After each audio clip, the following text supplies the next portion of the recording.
The RSPCA estimates more than 30,000 unwanted pets are euthanased in Queensland each year. And as warming temperatures blur the line between the seasons, breeding of cats in particular is getting out of control. Francene Norton reports on a teenager's campaign to stop the sale of companion animals from pet shops.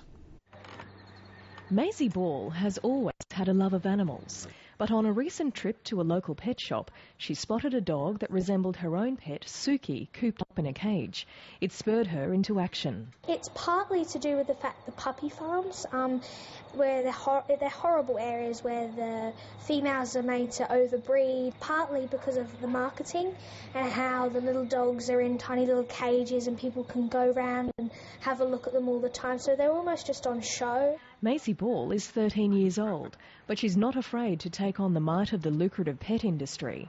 With the help of her mum, she's launched an e-petition calling for a ban on the sale of cats and dogs in pet shops. The key is to raise awareness and things like that, and once people know, I think they probably would be a bit more compassionate about it and think about it. It's quite a sad world we live in, really. You know, animals aren't treated properly, and I think that's very sad. They don't have a voice, and I think it's great that people like her want to step up and be their voice. I think the way we treat our animals is a very big reflection on our society. Their campaign has already drawn a big response. It's a fantastic result. My aim was to get 1,000 petitions, but now obviously that's been done. It'll be great to get more and more so that it's more persuasive. The RSPCA has welcomed the petition, but has doubts about whether it'll succeed. Well, it's obviously failed in other states before across Australia, and we think with competition policy it could be a problem as well. What I'd like to see is still have retailing of pets, but those pets should come from welfare organisations from the overpopulation, just like the RSPCA, Animal Welfare Leagues, and then make sure those pets go out desexed.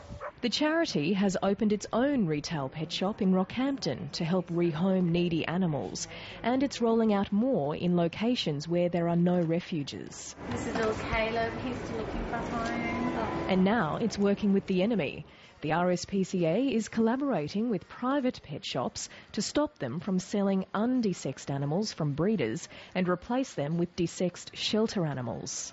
We have a lot of people coming in commenting that they prefer this sort of a setup to seeing animals, you know, stuck behind glass windows and people going up and tapping on the windows, and the animals look a bit miserable, and sometimes pet shops, not all, but some pet shops will put animals that are quite young, you know, around the 6-week age, and generally they shouldn't be off their mother and they shouldn't be available at that stage. The aim is to go statewide, but even then it'll be too hard to stop out-of-control breeding. What we're finding is the breeding season used to only be 3 or 4 months of the year.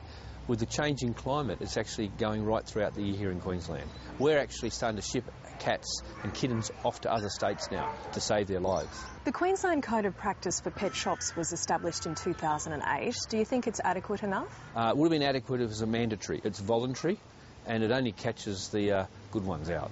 The bad ones still get away with it. It's voluntary, and that, unfortunately, we felt the government was quite gutless by not actually making that mandatory. The government is defending the Code of Practice. The Pet Shop Code encourages people to have cats and dogs desexed prior to breeding age. And with this Pet Shop Code of Conduct, it tells a potential purchaser of a cat or a dog about their responsibilities in caring for that animal. But the Primary Industries Minister, Tim Mulheron, says there's always room for change. 4 councils are conducting pilot studies on desexing and microchipping to try to reduce the numbers of unwanted cats and dogs. The results are due back mid-next year. That's what the intention is, to look at, to instigate a trial and then evaluate the information that would come out of that trial to inform government and the Animal Welfare League, the RSPCA, the veterinary profession around these issues. Maisie Ball and her mum know they've got an uphill battle on their hands to achieve major change, but they believe their efforts are a step in the right direction. I think the ultimate goal is to stop so many animals being euthanised. I think the figure is astonishing. So yeah, to bring those numbers down and to stop dogs and cats being unnecessarily put down, that would be great. And hopefully, even if it doesn't do it, it might raise awareness about the issue and get people talking, and perhaps even in the future we will change the law. I'd love to be able to.